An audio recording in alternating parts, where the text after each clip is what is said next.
Hotep brothers, sisters, black pals, always giving honor to the creator, the ancestors, chief of staff, brother Harris Abdul, my in-laws, my sister, my father, subscribers, viewers, supporters, donors, family members, and all of you and I ancestors, and all the brothers and sisters who are fighting for our liberation and salvation in the black nation.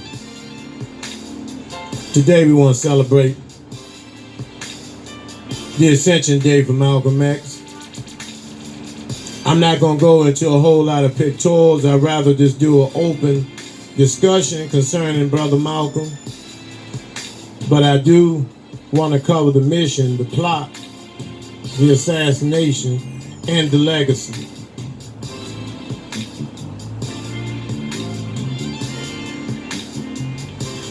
Malcolm, born May 19, 1925, was assassinated February 21st, 1965.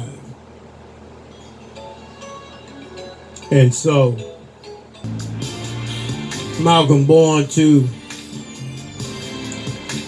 as we all know, the whole story about Malcolm. He was a hustler, he was a dope fiend, he was everything that we can possibly imagine what a street G gangster consisted of back in the 50s.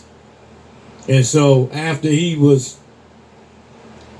convicted of burglaries, several counts of burglaries, he was sent to prison, messing with the white woman, messing with the cave dog, and you're bound to have bad luck sleeping with the dog, because when you sleep with dog, you wake up with fleas. And so that's what basically happened with Brother Malcolm. Sent to prison, and I believe he did close to 11 years, between 7 and 11 years. But while he was in, he was introduced to the Nation of Islam by a brother Baines, who introduced him to the teachings of the Honorable Elijah Muhammad.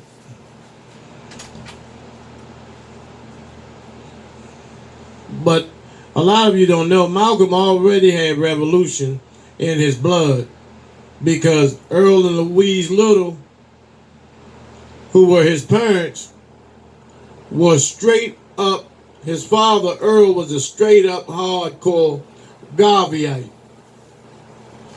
And he was a lieutenant for the Honorable Marcus Garvey.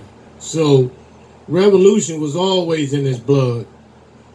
And so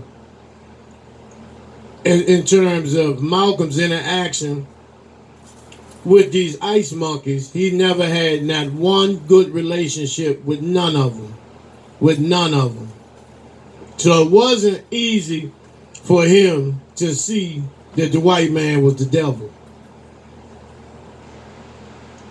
While in the Nation, he met Betty Shabazz, and they wedded, and they had five beautiful girls. Betty Shabazz later on became a revolutionary. This was after the passing of Malcolm. Prior to the passing, she just bore the children, raised the children, stood behind the warrior Malcolm, her husband. And she done an amazing job raising those children. And a lot of people don't know that Betty Shabazz was an avid nutritionalist. And she knew about the holistic living back in the 50s. And Malcolm's 5 beautiful children, daughters grew up to be prominent, to be strong, as well as his grandsons. Muhammad Ali being his #1 man. But at the end, Ali turned on Malcolm and took the side of the Honorable Elijah Muhammad. And Ali later on in life said that was the greatest mistake he ever made in his life, was turning his back on Malcolm.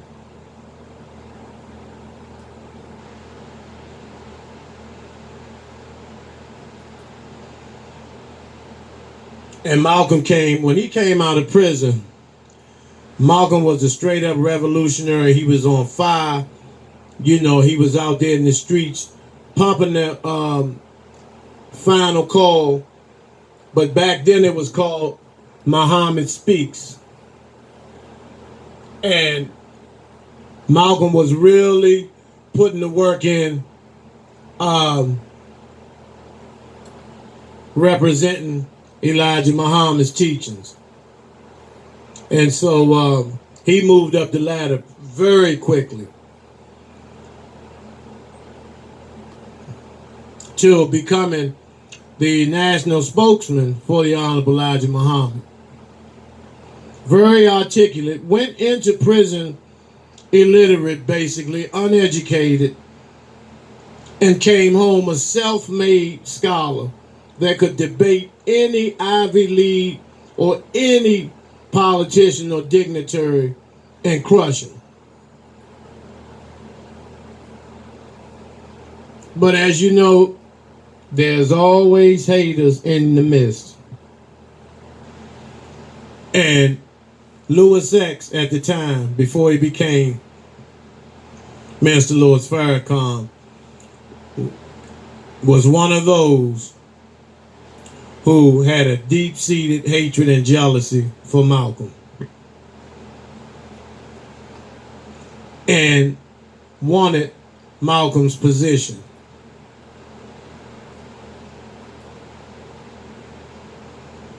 But Malcolm kept pushing on, kept pushing forward. The Nation of Islam membership skyrocketed from the time Malcolm came home. The Nation of Islam was almost nearly 100,000 strong. Malcolm traveled the country, meeting with all revolutionaries all across the globe. Patrice Lumumba, Castro, and many, many others. Even Dr. King, who Dr. King at the end of his stay here, Dr. King became a staunch militant, and Malcolm became the moderate. But early on, they had their differences about responding to the lynchings and killings of black people, particularly in the South. And Dr. King with that nonviolent shit, Malcolm wasn't with that. Malcolm told Dr. King he would send 10,000 reformed, strong, healthy black men down there to Alabama and Mississippi to deal with the Klan down there. But Dr. King didn't want no drama at that time.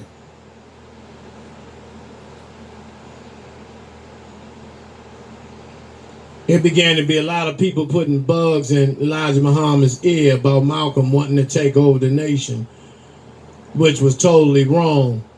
And so Elijah Muhammad began to have his suspicions of Malcolm.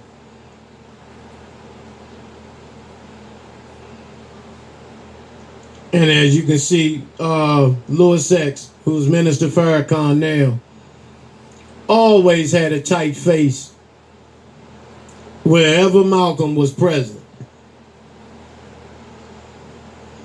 Because there was a lot of hustling, there was a lot of extortion, there was a lot of drug dealing going on in the nation at that time. And Malcolm wanted to clean house and get rid of a lot of people. And so that rubbed people in the nation the wrong way. So the plot and plan to extinguish Malcolm was put in play.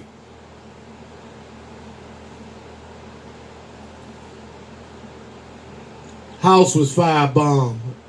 All types of anonymous phone calls, keeping his wife and children up all hours of the night.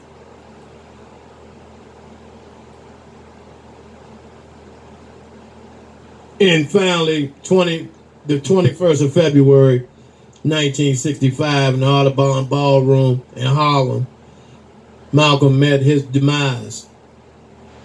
And as you can see, this is the front cover of Life magazine in 1965.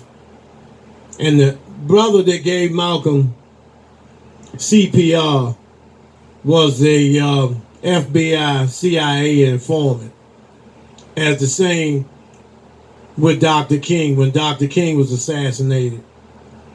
This individual, his job was to make sure that they were deceased.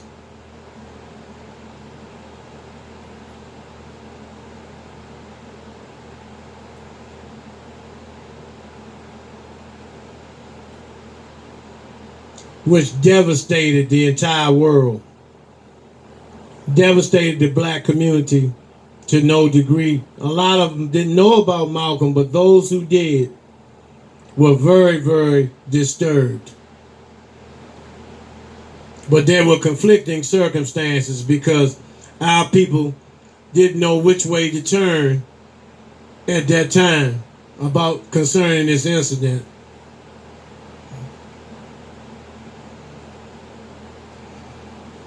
But years on, after Elijah Muhammad passed, and several years later, Louis X, who became Minister Louis Farrakhan, became leader of the Nation of Islam. And I might tell you that the same history repeated itself with Farrakhan and Malcolm, with Elijah and Malcolm. That same kind of animosity and plotting was passed on, and history repeated itself with Dr. Khalid Muhammad and Minister Farrakhan.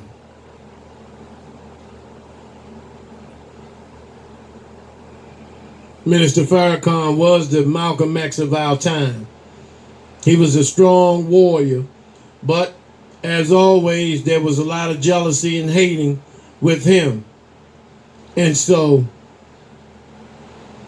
he made a speech at King College where he was suspended from his post as national spokesman for the Honorable Elijah Muhammad and Minister Louis Farrakhan.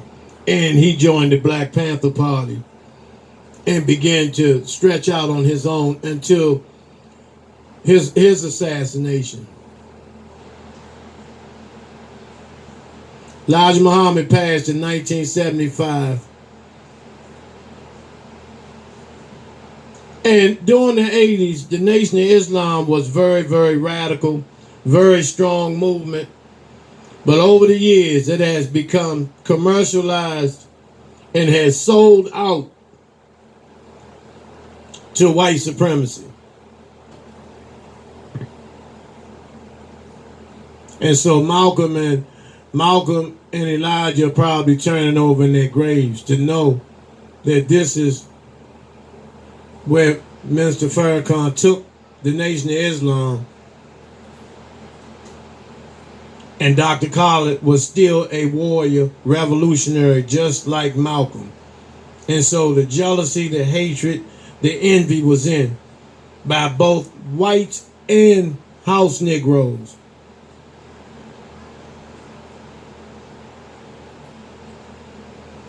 And Dr. Khalid, like Minister Malcolm X, had that connection with the youth and had that connection with black people.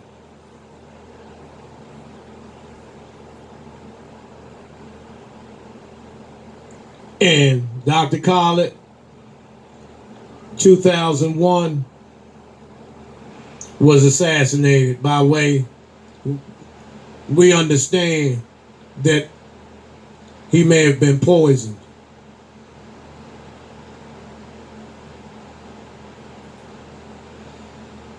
And so Dr. Khalid still lives on.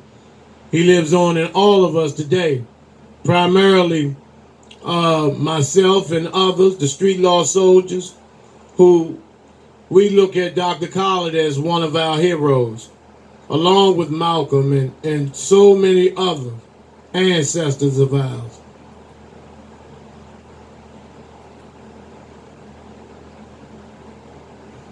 So I'm going to continue with, I'm going to do some talking and completion of this video concerning Brother Malcolm X. And I'll be with you in a second. Hotel. Yeah, brothers, sisters, I'm back, and what I want to discuss, just to finalize a lot of things on Malcolm X in terms of how he was hated on, lied on, persecuted, and assassinated, murdered in front of his wife and children, which is very disrespectful and trifling, that a man couldn't deal with another man without putting that type of traumatization on those children, on those little girls. You had to be a sorry motherfucker to do something like that. And it's the same way with Dr. Khaled. You know, Dr. Khaled was taken out of here based on jealousy and hatred, because Khaled was about to take the Black Panther, the new Black Panther Party, in a whole different direction, along with Tupac Shakur, Monster Cody, and others who had agreed to put their rags up and pick up the black and become Panthers. So Panther membership would have risen from 4,000 or 5,000, 10,000 to maybe close to 1 million brothers and sisters ready to put in work and deal with the system of racism, white supremacy. So as you know, anytime we get close, or one of our leaders lead us close to liberation, they use one of us to take one of us out, to take our own leaders out. They use one of us. And it's the same way today. They use Roland Martin. They use these other coon, buck dancing, clown ass niggas to discredit and to economically, financially, and morally disarm those warriors, scholars, militant personnel, radicals, and revolutionaries that are in social media and the like, to take them down, to try to persuade the masses of black people to not support and follow a true black leader. It's the same way today. Also, shout out to Brother Irritated Genie for going in on those people. Shout out to Brother Dawa in his race to become mayor. You come a long way, brother, and brothers like you are needed to make change. They are unafraid, that are non-compromising with the enemy. And so, you know, Malcolm really put in a lot of work, really very, very dearly missed to this day. Because just picture Malcolm was still alive when this police terrorism, I'm talking about going all the way back to the 70s and the 80s and beyond, that would have been extinguished. Malcolm would have sent Nation of Islam FOI troops to deal with any cracker that decides he wants to wake up today and kill a black man or black woman. And now you have niggas like Sheriff David Clark up in Milwaukee, who's in charge of Homeland Security, who said there's no such thing as a white racist cop.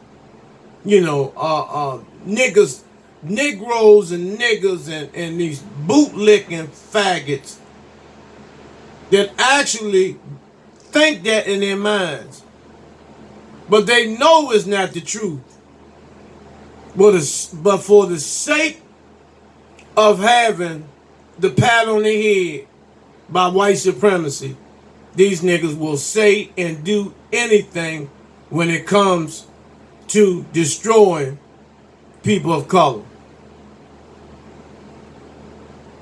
And so we need to understand, support, stand behind those who are on the front lines fighting for you and I.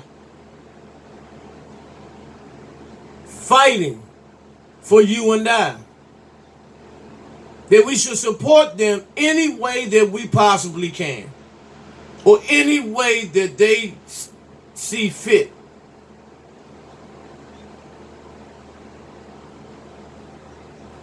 So, brothers and sisters, I just wanted to drop that, and to the brothers who were responsible for pulling the trigger on Malcolm, the only way I can have any part of forgiveness is that you tell the entire truth of who sent you, how much did you receive, who you were working for, and why. But other than that, you know, you niggas ain't shit. And one of you niggas have a mosque in New York. I don't know which one of you niggas it is. But see, this is what white supremacy does to his house niggas. Reward them with mosques. So, you know, brothers and sisters, it's time for us to continue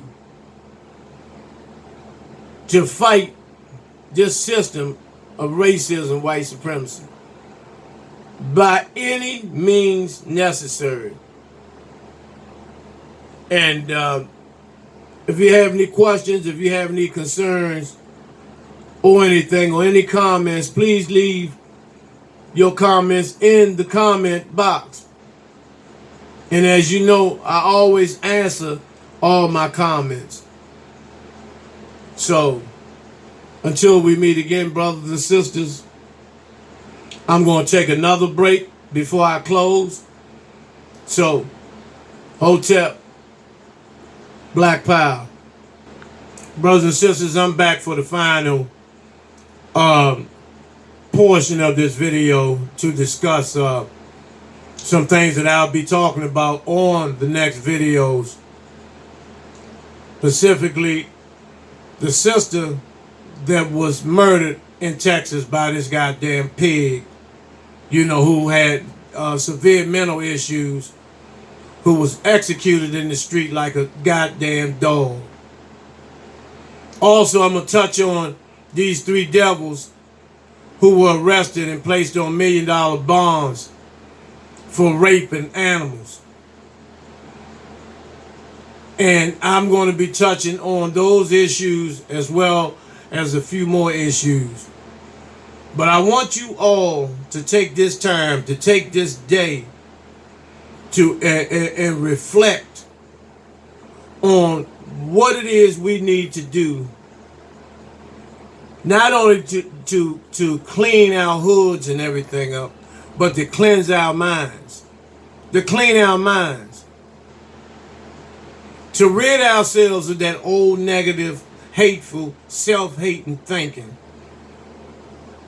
and begin to think like a real G, a real warrior, a real scholar. Because the information is there. It's just a matter of you going into yourself so you can function on a very, very high vibration and frequency.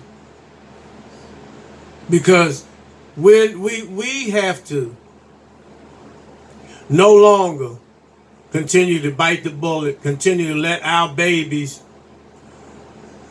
be brainwashed and put through the ringer, the LGBTQ wash, dry, and ringer, and begin to buck back and stand up on what it is that's going to keep us going. Because for those of you who support this LGBT shit, just think this is a process to stop black reproduction in our communities. Because 2 men can't make a baby and 2 women can't make a baby. And so this shit is running so rampant like wildfire through the black community that it appears to be contagious based on how many so-called people and so-called scholars and warriors and conscious personnel that I've seen lately support and stand behind the LGBT agenda and policies. Real disheartening. And I'll mention the names when I come back and do the video, because that's very important that we know who's who. Like Brother Steve Coakley said, name the names. And so, till we meet again, brothers and sisters, hold your head up. Keep walking in your greatest God frequency. Love your brothers. Love your sisters. Be the best person that you could possibly be, because you are your best friend and your worst enemy. Hotep, Black Power.